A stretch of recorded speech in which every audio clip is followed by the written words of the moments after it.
자, 그다음 기출 문제도 간단하게 언급해 드리겠습니다. 자, 뭐 법의 해석 방법 가운데 물론 해석에 해당되는 것은 이라고 되어 있는데, 자, 이게 좀 익숙하지 않은 단어일 수 있죠. 자, 물론 해석이라는 것은, 자, 법문으로 명시되어 있지 않은 사항이라고 하더라도 당연히 그 규정에 포함된 것이라고 해석해야 되는 방법을 물론 해석이라고 얘기합니다. 자, 자전거 통행 금지라는 게시판이 있으면 당연히 오토바이도 통행하지 못한다고 해석하는 것, 이런 것들이 바로 물론 해석이라고 볼 수 있겠습니다. 자, 이렇게 뭐 앞쪽에서는 제가 계속 반복적으로 말씀을 드릴 건데, 자, 법의 일반적인 내용과 헌법에 대한 그 내용들이 나오고요. 자, 그 다음에 뭐 헌법의 어떤 조문 같은 거를 조금만 보시면은 금방 맞출 수 있는 문제들이 나오고요. 자, 그 다음에 이제 민법에 관련된 얘기로 넘어갑니다. 자, 그래서 뭐 민법에서 자, 기한, 뭐 해제, 조건 이런 것들이 이제 헷갈리기가 쉽기 때문에 문제로 출제가 되는데, 민법상 기한의 이익에 관한 설명으로 옳은 것은 이라고 되어 있습니다. 자, 그래서 채무자가 담보 제공의 의무를 이행하지 아니한 때는 기한의 이익을 상실한다라고 되어 있습니다. 당연히 담보 제공을 안 한다고 하면은 기한의 이익이 상실된다라고 볼 수 있겠죠. 자, 그래서 이런 내용들은 어느 정도 공부를 한다 그러면은 금방 맞출 수가 있는데, 자, 계속 반복적으로 말씀을 드릴 겁니다만, 민법은 조문을 알면 3분의 1 이상은 그냥 맞출 수가 있습니다. 특히나 지금 이 경비지도사 시험 같은 경우는 민법 전체를 공부하는 게 아니기 때문에 나올 수 있는 그 개념이 한정되어 있다고 보셔도 되겠습니다. 자, 그다음에 경비 업무에 관한 그 이제 순서대로 넘어가 있습니다. 자, 경비 업무를 도급으로 하는 경비 계약을 체결하는 경우에 법적 성질로 옳지 않은 것은이라고 되어 있는데, 자, 이제 무상계약이라는 게 옳지 않은 거죠. 자, 이게 뭐 우리가 상식적으로 생각을 했을 때 이거는 이제 정당한 보수를 받고 일을 해야 되는 그런 계약이라고 봐야 되겠죠. 자, 그리고 이제 그 뭐 14번 같은 경우에 경비업에 관련된 그 종사하시는 분들이 겪을 수 있는 법적인 문제들이요. 자, 경비업자가 자, 고용한 경비원이 근무 중에 과실로 타인에게 손해를 끼쳤을 경우에, 자, 이때 경비업자 갑은 어떤 책임을 질 것이냐라고 되어 있는데요. 자, 이런 것들도 뭐 정답은 이미 그 해설에서 자세히 나와 있기는 한데요. 자, 사용자의 사무라고 하는 것은 자, 일시적인 것이라고 해도 무방하다, 이런 그 내용들이 있습니다. 그래서 아까도 말씀을 드렸지만 갑과 을 이런 그 사례 문제가 나올 때는 사례 자체를 외우고 계시면 거의 틀림없이 다 맞출 수가 있습니다. 자, 이렇게 해서 쭉 넘어갑니다. 그 다음에 이제 자, 뭐 법의 분류에 관련된 건데요. 자, 민법은 상법에 대한 특별법이다가 틀린 거죠. 자, 그래서 그 상법은 자, 기업에 관련된 특별사법이라고 하기 때문에 상법은 민법에 대한 특별법이다라고 하는 게 맞는 거죠. 그래서 지금 단어가 바뀌어져 있는 거고요. 자, 그래서 이렇게 그다음에 형법으로 쭉 넘어가, 형법, 형사소송법으로 쭉 넘어갑니다. 자, 이것도 역시나 순서가 비슷하고요. 그 다음에 뭐 고소나 고발의 개념 같은 거는 뭐 이 영상을 보시는 분들이라면 다 아실 거라고 보고요. 자, 그렇게 해서 쭉 이제 형사소송법까지 넘어가다 보면요. 이제 뭐 항고, 상고, 항소, 재심 이런 단어들도 법을 처음 배우는 분들은 좀 헤맬 수가 있는데, 한 번만 알아두시면 이건 뭐 평생 바뀌지 않는 거니까요. 자, 그다음에 이제 상법으로 쭉 넘어갑니다. 이제 형법, 형사소송법 끝났고요. 자, 이렇게 해서 쭉 이제 그 넘어간다. 그다음에 또 하나, 자, 또 경비업자가 부주의로 위반하여 계약 상대방의 손해를 가한 경우의 책임은 채무 불이행 책임이라는 거. 아까도 이제 이런 내용을 비슷한 게 있었죠. 자, 그다음에 뭐 주거 침입에 관한 얘기들이요. 계속 그 앞장에 있는 얘기도 잠깐 파일이 넘어가 있는데 한번 계속 보겠습니다.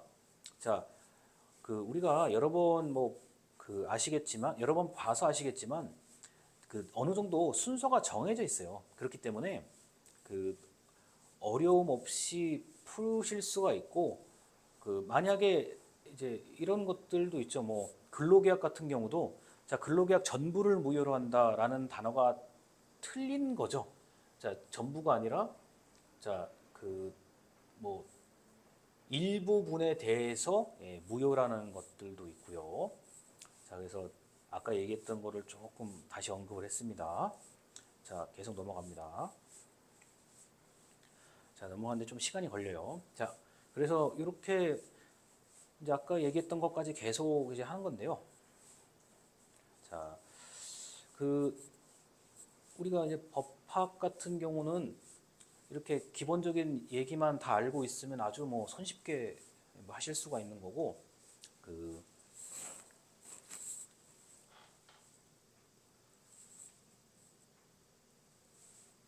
자, 잠깐만 기다려 주세요.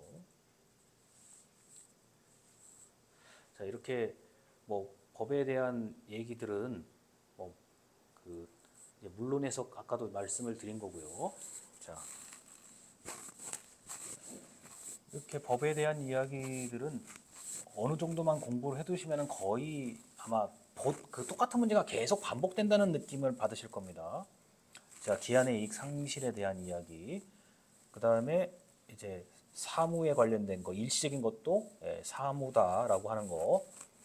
자, 그리고 이제 그 특별법에 관련된 얘기까지요. 자, 그리고 자, 고소와 고발의 차이, 뭐 항고와 항소의 차이, 자, 이런 것들은 뭐 금방 아실 거라고 보고요.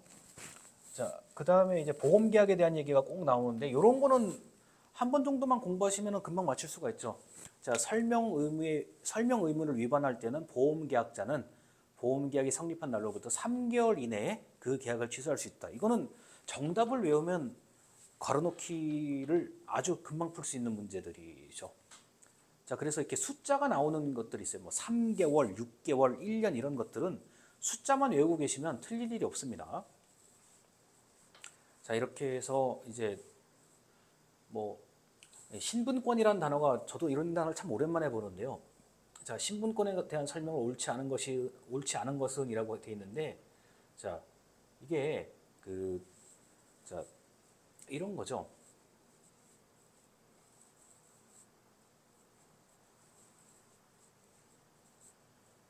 자, 신분권이라는 거는 저도 일신전속권이라는 단어는 좀 많이 들어봤는데 신분권이라는 단어는 저도 참 오랜만에 듣는 거거든요. 그래서 자, 이렇게 신분권에 대한 얘기까지를 좀 이제 한 거고, 그 다음에 자,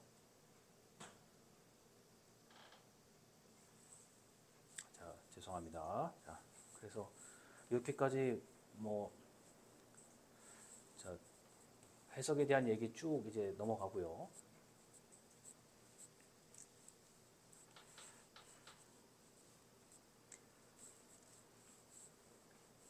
아마도 여러분이 이거 아마 기출 문제는 한 번쯤 풀어보시고 이 강의를 들으실 거라고 보는데, 순서가 정해져 있다는 것만 아시면은 좀 마음을 편하게 먹을 수가 있죠. 아무래도 어떤 분들은 이렇게 생각할 수도 있어요. 내가 뭐 상법을 잘 모르니까 상법은 건너뛰고 다른 걸 공부하겠다 이렇게 생각하시는 분들이 있는데, 이게 문제의 개수가 4개, 5개씩 정해져 있는 것 같아요. 그러다 보니까 한 번쯤 시험 전략을 고민을 해보실 수도 있죠. 만약 이게 절대평가라고 한다면, 자, 나는 몇 문제는 버리겠다라고 하면은 충분히 그럴 수도 있는 거죠. 자, 이렇게 해서 뭐 아까 얘기했던 3개월 이내라는 얘기 나오고요. 자, 그 다음에 신분권에 대한 얘기. 자, 요거도 자, 일신 전속적인 권리다. 결의 객체가 될 수 없다. 자, 동고청구권, 부양청구권 등이 속한다. 맞는 얘기죠. 자, 그런데 사단법인에 소속된 구성원으로서의 지위는 이게 어느 정도는 자, 거래의 대상이 된다라고 볼 수 있죠. 이게 사원권이라는 건데요. 자, 이거는 각종 권리를 자,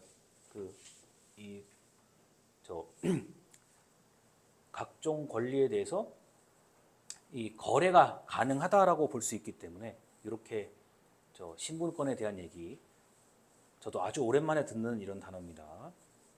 자, 그리고 이제 뭐 행정법으로 쭉 마무리가 되는데 지금 교재에는 굉장히 해설이 잘 돼 있어요. 제가 보기에는 조건, 기한, 부담, 철회권의 유보, 법률효과 일부 배제까지 굉장히 잘 되어 있습니다. 그리고 자, 허가기간은 12월 31일까지다라고 부관을 붙인 경우에 이 부관의 종류는 종기, 끝나는 기간이 있기 때문에 예, 종기라고 되어 있는 거고요. 자, 그리고 다음 괄호 안에 들어갈 내용으로 옳은 것은 자, 권한의 위임이라고 얘기를 하죠. 이거 혹시 뭐 대결이나 전결로 생각할 수도 있는데 예, 그렇지는 않습니다. 예, 권한의 위임으로 알아두시면 되겠습니다. 자, 이렇게 해서 뭐 그 2021년도 기출 문제까지 풀어봤고요.